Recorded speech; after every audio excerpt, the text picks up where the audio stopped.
오늘 하나님 말씀 히브리서 11장 21절 말씀입니다. 같이요. 믿음으로 야곱은 죽을 때 요셉의 각 아들에게 축복하고 그 지팡이 머리에 의지하여 경배하였으며 아멘. 후손을 위해 축복한 야곱 세 번째 말씀입니다. 옆 사람과 인사합니다. 당신의 후손이 당신이 기도한 것보다 천배 만배로 더 큰 은혜와 축복이 있기를 바랍니다. 아멘. 성경에서 축복이라는 것은 일종의 기도입니다. 기도.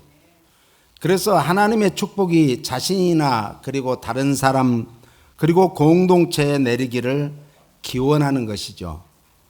그래서 이 창세기 49장 8절로 12절에 이렇게 나옵니다. 같이요. 유다야, 너는 내 형제의 찬송이 될지라. 내 손이 내 원수의 목을 잡을 것이요 내 아비의 아들들이 내 앞에서 절하리로다. 유다는 사자 새끼로다. 내 아들아, 너는 움킨 것을 찢고 올라갔도다. 그의 엎드리고 웅크림이 수사자 같고 암사자 같으니 누가 그를 범할 수 있으랴. 홀이 유다를 떠나지 아니하며 치리자의 지팡이가 그 발 사이에서 떠나지 아니하시기를 실로가 오시기까지 미치리니 그에게 모든 백성이 복종하리로다.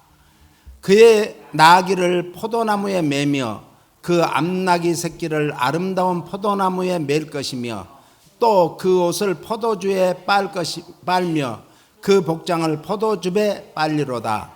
그 눈은 포도주로 인하여 붉겠고 그 이는 우유로 인하여 희리로다. 아멘. 유다에 대한 축복의 예언을 하고 있습니다. 축복 기도를 하고 있는 거죠. 8절에 보니까 유다야, 너는 내 형제의 찬송이 될지라.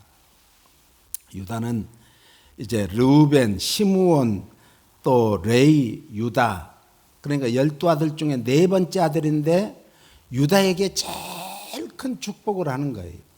그랬더니 정말로 유다의 후손들 중에서 이제 다윗과 같은 위대한 왕이 나오고 그 왕권이 주님이 오시기까지 끊어지지 않는, 그래서 육신으로는 예수님도 유다의 후손으로 이렇게 오시게 되었습니다.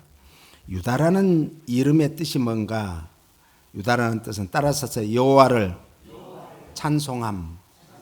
여호와를 찬송한다는 거예요. 그러니까 형제들의 유다는 이름대로 뭐 된다? 찬송이 될 것이다 라고 축복을 하고 있습니다. 야곱은 그 형과는 달리 풍성하고 순수한 복을 많이 받았습니다. 그런데 창세기 29장 35절 말씀에 보니까 같이요.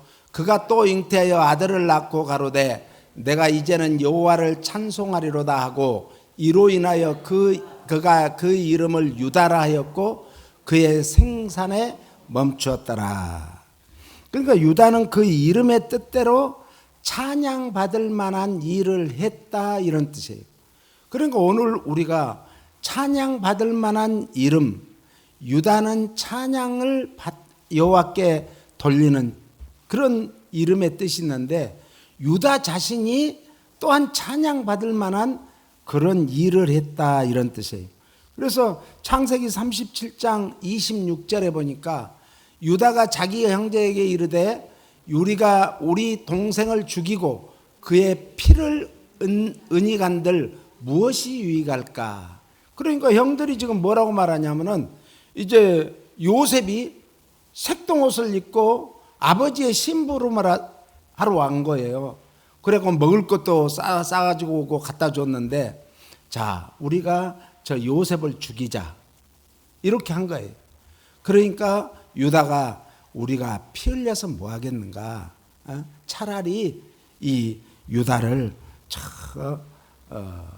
상인들에게 팔아버립시다, 이거예요. 그것이 창세기 43장 9절에도 또 유다가 무슨 일을 했는가? 같이요. 내가 그의 몸을 담보하오리니 아버지께서 내 손에 그를 물으소서. 내가 만일 그를 아버지께 데려다가 아버지 앞에 두지 아니하면 내가 영원히 죄를 지리라. 그래서 이 유다는 후에 이제 대가뭄이 들었어요. 그래서 근동 지역에 다 가뭄이 들었는데 이스라엘에 살았던 이제 아버지 야곱이 먹을 것이 없어서 이제 아들들을 보내게 됩니다. 그래서 10아들을 보내요. 그래서 10아들들이 곡식을 많이 사오도록 이렇게 보냈는데 거기서 때 아닌 복병을 만나죠. 그 복병이 누구예요? 요셉이죠. 그래서 요셉은 자기를 숨기고 당신들 또 동생이 있느냐? 그러니까 한 명은 죽었고 한 명만 지금 남았습니다. 그 한 명을 데리고 와라. 이렇게 된 거예요. 그러니까 얼마나 지금 가슴이 내려앉는 것 같은 그런 엄청난 이야기를 듣습니다. 그랬더니 아버지가 내가 너희들 내가 요셉도 잃어버리고 내가 지금까지 마음을 이렇게 아파하는데 이 베냐민까지 데리고 가서 그 애가 오지 않는다면 나는 어떻게 살 것인가. 그러니까 유다가 거기에서 제가 책임지겠습니다. 우리말로 하면 그거예요. 예? 그러니까 우리 후손들을 아버지가 만약에 내가 데리고 오지 않으면 저와 우리 후손들을 다 아버지가 마음대로 하세요. 죄인 취급해 주세요. 이렇게 했다라는 말씀이죠. 다시 이제 우리가 본문으로 들어가서 49장 8절에서 내 손이 내 원수의 목을 잡을 것이요. 굉장히 어려운 얘기인데 이런 축복을 했습니다. 원수의 목을 잡는다는 뜻은 따라서 원수가 도망가게 하거나 그들을 복종시키는 것을 뜻한다. 예? 그러니까 그 유다 앞에 원수가 있으면은 도망가게 하든지 아니면은 무릎을 꿇고 복종하게 해달라고 축복을 합니다. 이 말씀은 유다의 후손을 통해서 이 땅에 가장 강력한 주권 국가가 세워지고 그 앞에 복종케 하시겠다는 축복을 선포했음을 믿으시기 바랍니다. 그러니까 우리 자녀들에게 혹시 우리가 이제 조금 잘못했다고 막 그냥 저주해버리면 안 된다는 거예요. 예? 그러니까 이를 악물고 부모는 자녀를 축복해야 될 줄로 믿습니다. 그래서 이 예언의 성취는 이제 다윗과 솔로몬을 통해서 성취되었음을 믿으시기 바랍니다. 그리고 내 아버지의 아들들이 내 앞에 절하리로다. 그러니까 자기의 형들이나 동생들도 다 유다 앞에 절하게 된다 이 말이에요. 내 아비의 아들들이란 것은 온 애굽의 모든 지파까지 다 포함하는 거예요. 그러니까 애굽이 당시에는 세계에서 최고의 나라였어요. 그런 어마어마한 나라도 이제 유다의 후손들에게 무릎을 꿇고 절하게 된다. 이런 말씀이에요. 그리고 유다의 후손들이 왕위를 차지함으로 이 말씀이 성취된 줄 믿으시기 바랍니다. 그래서 이 사무엘하 5장 1절로 3절에 보니까 같이요. 이스라엘 모든 지파가 헤브론에 이르러 다윗에게 나와 말하여 가로되 보소서 우리는 왕의 권력이니이다. 전일 곧 사울이 우리의 왕이 되었을 때에도 이스라엘을 거느려 출입하게 한 자는 왕이시었고 여호와께서도 왕에게 말씀하시기를 내가 내 백성 이스라엘의 목자가 되며 이스라엘의 주권자가 되리라 하셨나이다 하리니 이에 이스라엘 모든 장로가 헤브론에 이르러 왕에게 나오매 다윗 왕이 헤브론에서 여호와 앞에서 저희와 언약을 세우매 저희가 다윗에게 기름을 부어 이스라엘의 왕을 삼은지라. 그러니까 다시 다윗의 왕권의 확립이 이제 확실하게 되어지는 이런 복을 받는다는 거예요. 그래서 이 사무엘하 5장 1절로 3절에는 다윗의 역사적인 대관식이 이루어지는 거예요. 예, 이 영어로는 코도네이션이라고 하는데 이제 대관식을 말해요. 왕위로 즉위하는 것. 또 요즘으로 말하면 대통령 취임식 이런 걸로 생각할 수 있습니다. 마하나임 정부의 요인이었던 아브넬과 이스보셋 왕이 연속적으로 피살을 당하고 죽게 됩니다.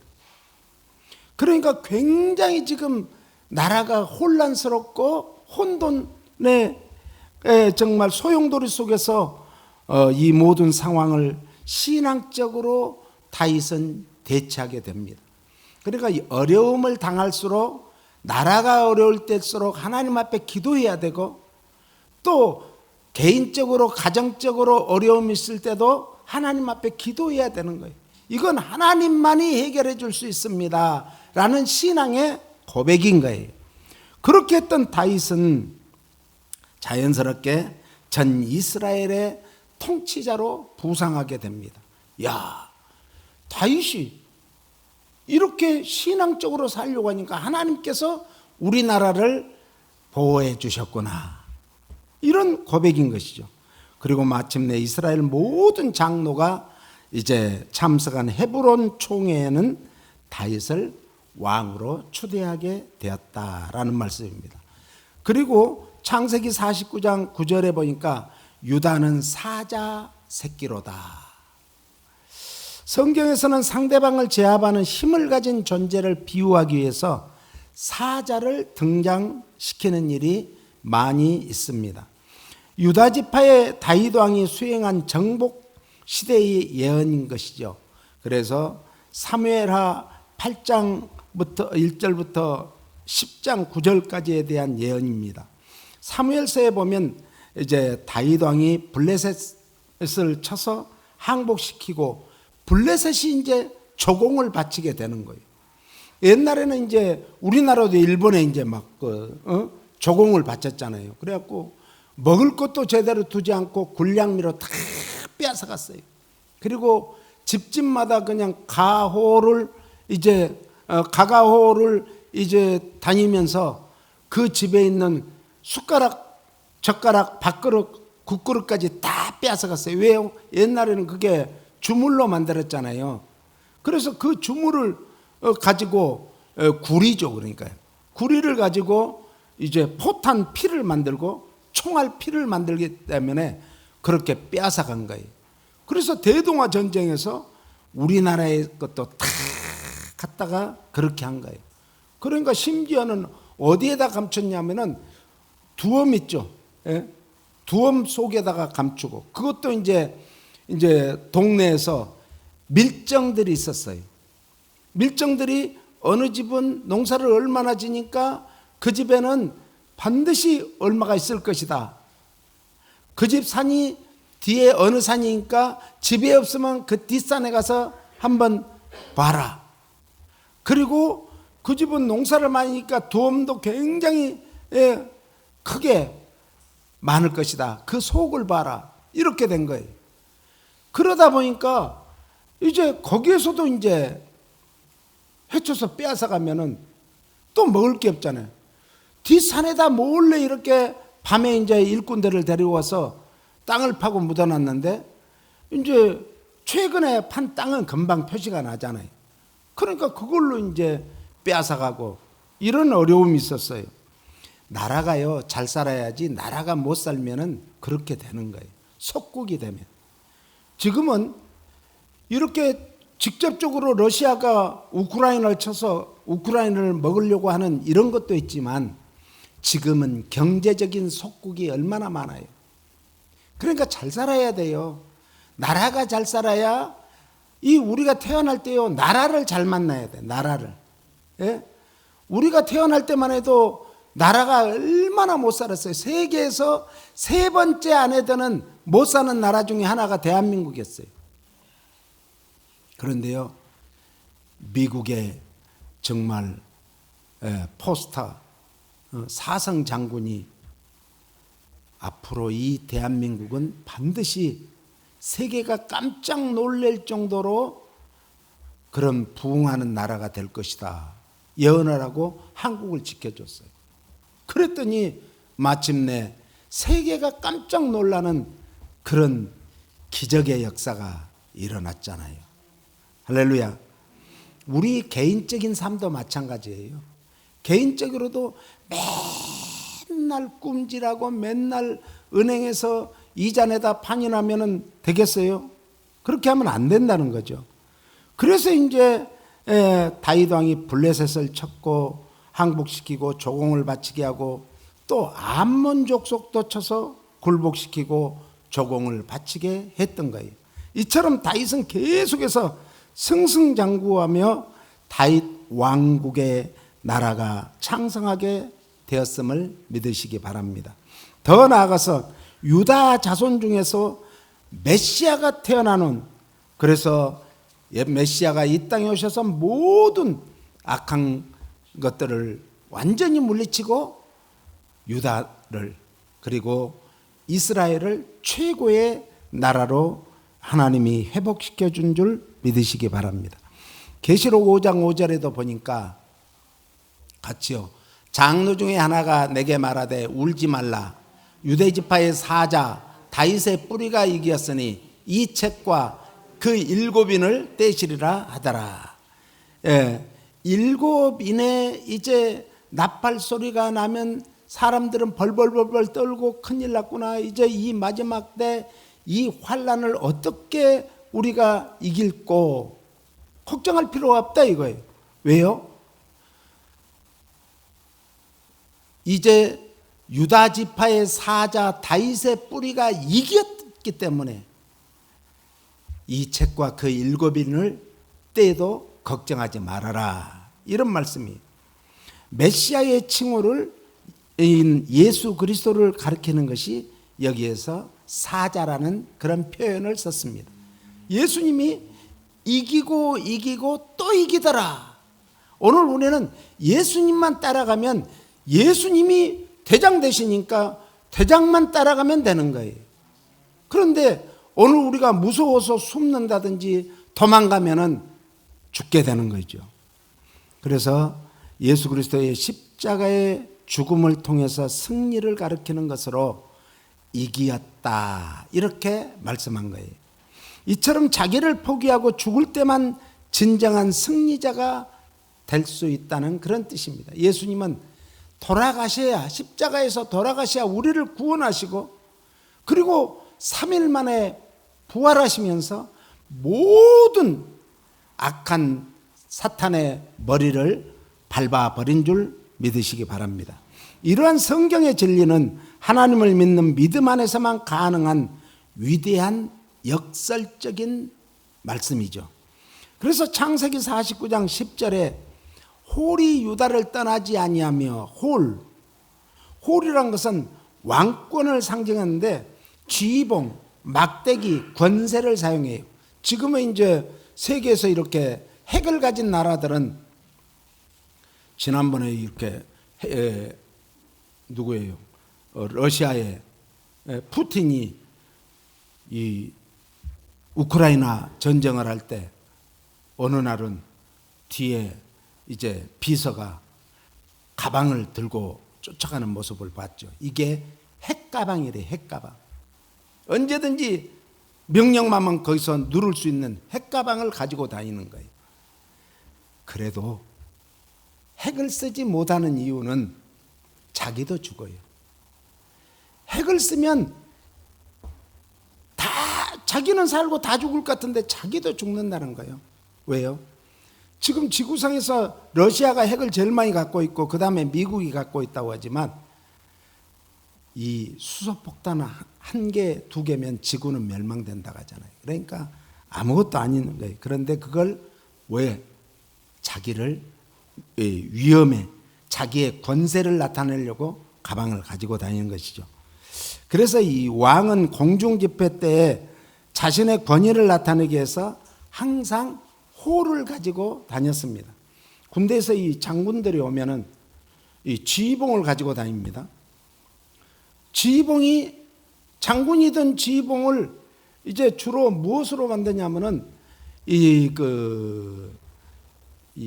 물풀의 나무로 많이 만든다고 하죠. 그게 질기기 때문에 뭘 때려도 잘 안 부셔진대요. 물풀의 나무로 많이 만든다고 그러는데, 아무튼 그 지휘봉을 가지고 다니면서 장군들이 이제 브리핑을 한다든지, 브리핑을 받을 때도 이제, 그러고 또 이렇게 검열을 할 때도 이제 원스타, 투스타, 쓰리스타 중에 또 대령이라든지 이런 영광급의 배가 이렇게 나와서 배를 팍 찔러요. 우리는 한번 봤어요, 진짜로. 예, 배를 찔러요, 그걸로. 그럼 아프니까 뒤로 탁 하면서도 꼼짝 못해요. 소리도 못 질러요. 긴장해갖고. 왜?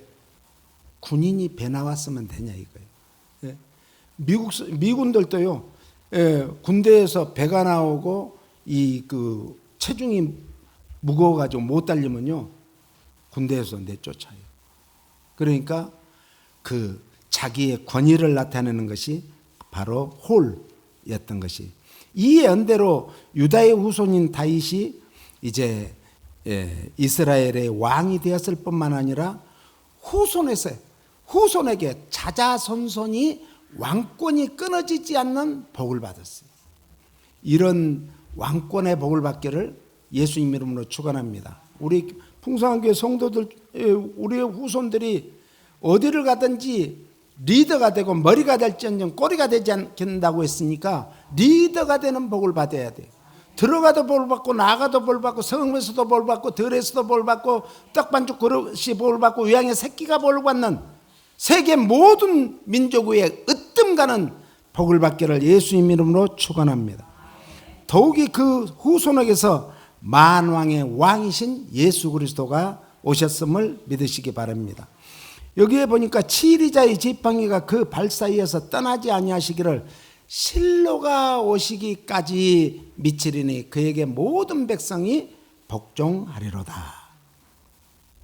유다 왕의 통치권의 시작을 말하면서 실로가 오시기까지 미친다. 그러면 실로가 무엇을 가르칩니까?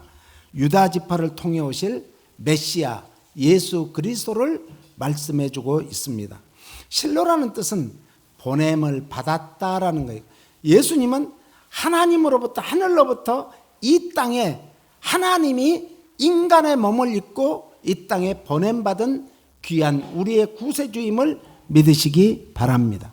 그래서 예수님이 하나님이 보내신 사자로 이 땅에 오셨습니다. 그래서 예수님을 영접하는 것은 곧 하나님을 영접하는 것이요, 예수님을 믿는 것은 곧 하나님을 믿는 것이라고 요한복음에는 말씀하고 있습니다. 그러므로 예수 그리스도를 믿는 자는 구원을 얻고 하나님의 복에 참여하게 됨을 믿으시기 바랍니다. 실로의 또 뜻은 어떤 뜻인가? 따라서서 샬롬은 평안, 평안하십니까?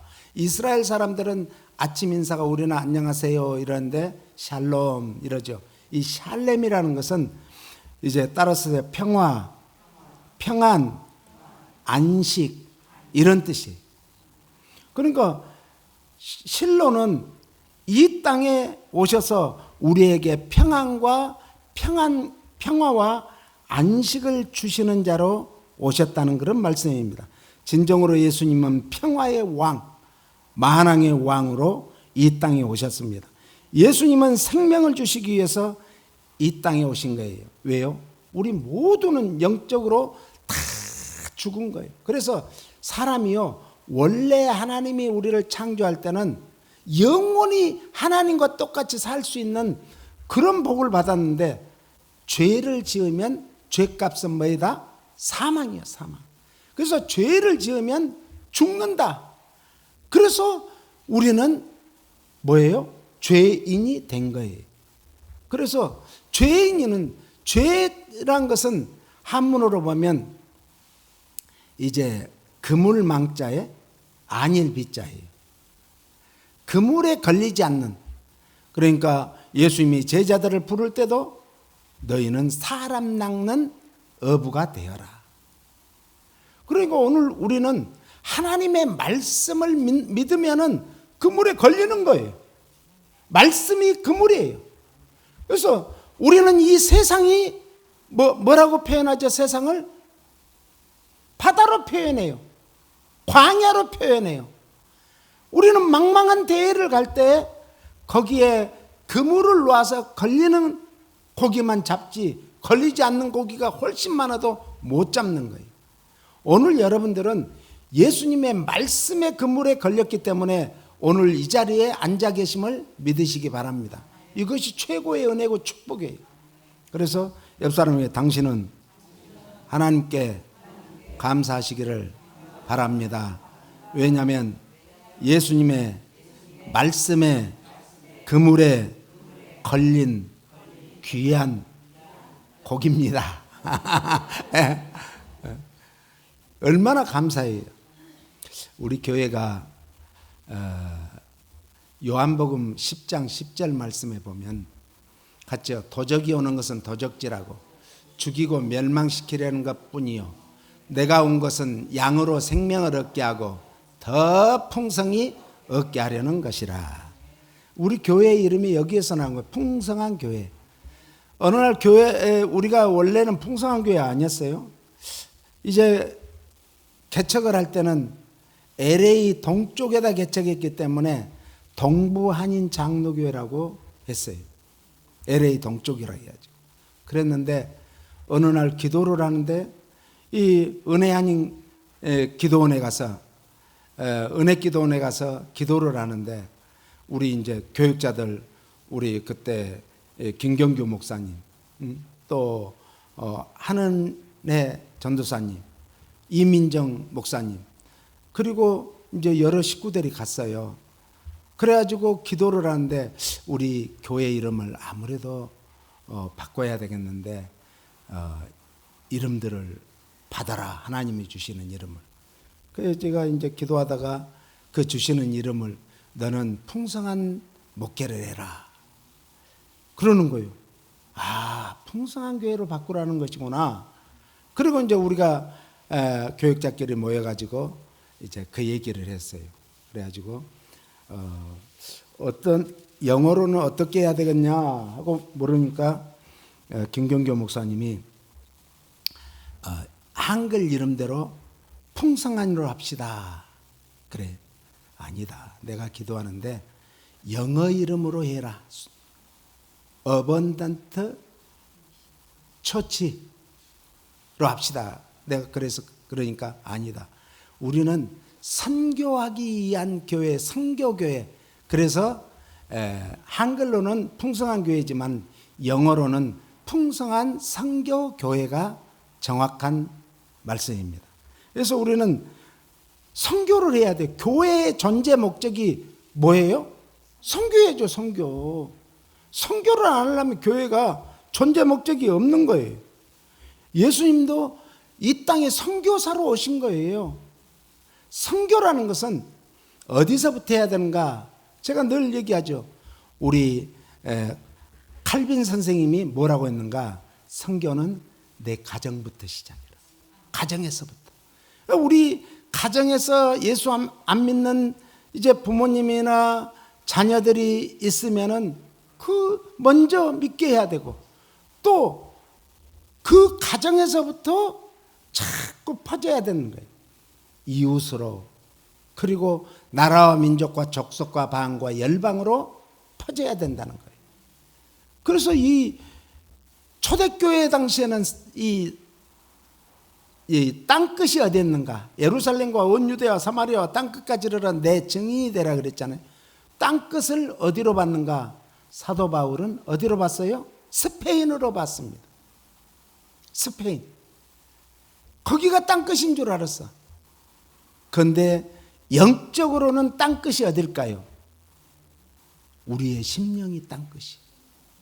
우리 심령이 잘못되면은 우리 심령에 은혜가 없으면 심령에 성령님이 계시지 않으면 우리 심령이 뒤집어져야 되는데 밭을 갈아야 되는데 깊게 갈아야 되는데 성령이 아니면 우리 심령이 뒤집어지지 않아.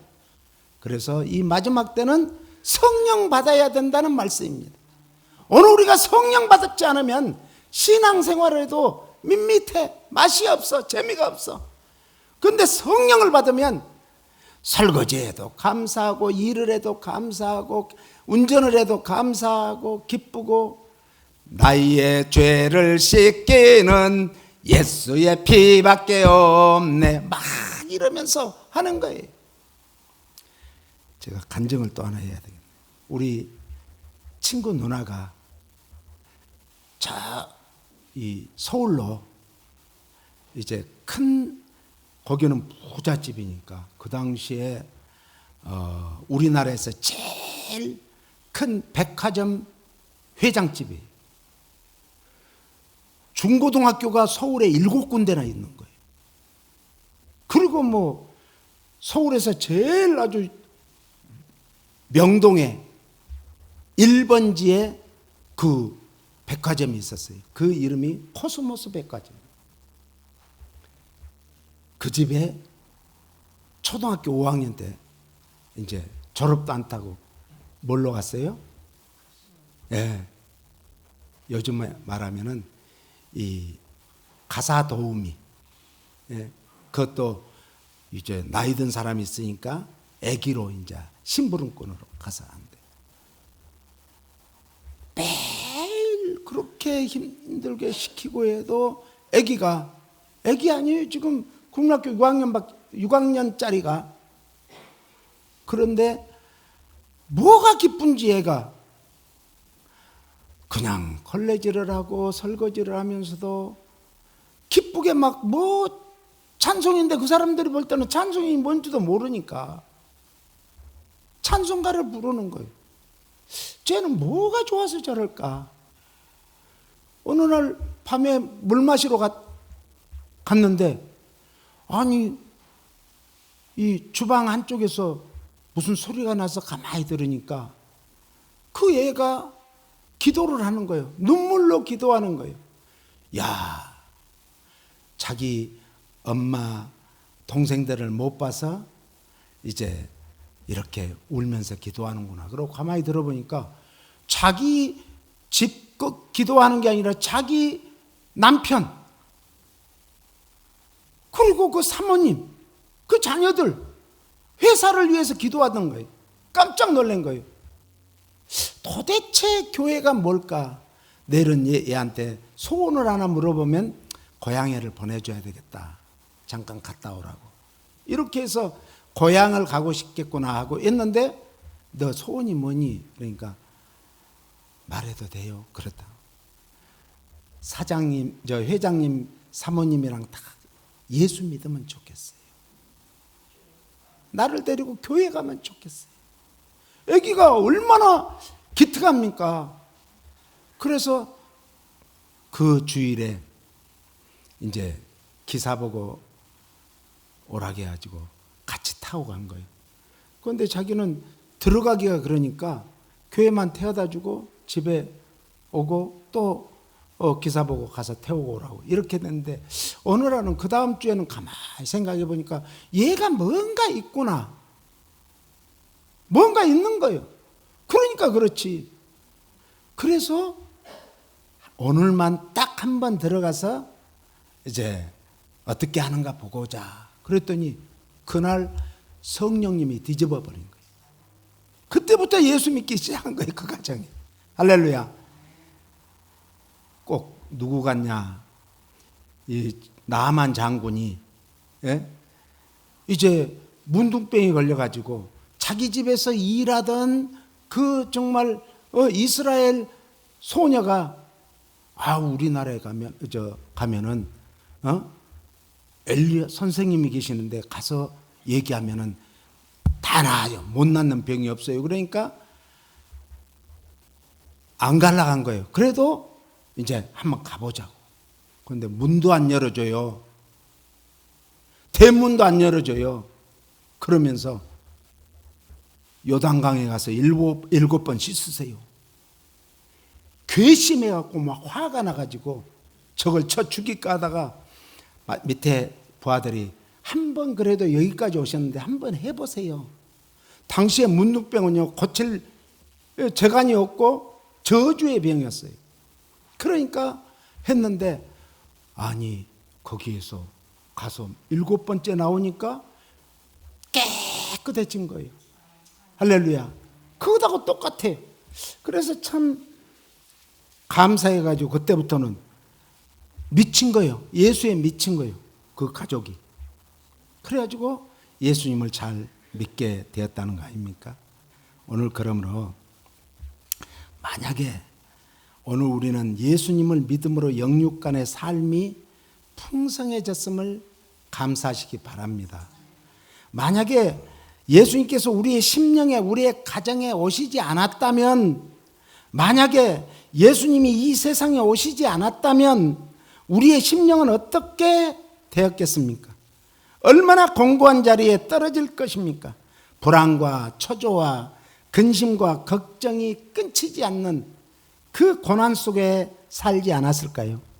우리의 인생은 한 번밖에 살지 않는다. 그래서 일생이라고 합니다. 결국엔 영원한 불못에 빠지지 않았겠습니까? 오늘 또 우리가 사는 것은 모든 것이 다 하나님의 은혜 가운데 사는 줄 믿으시기 바랍니다. 그러므로 샬렘은 평화의 왕으로 오신 예수 그리스도가 유다 지파의 후손을 통해서 요셉을 오심을 믿으시기 바랍니다.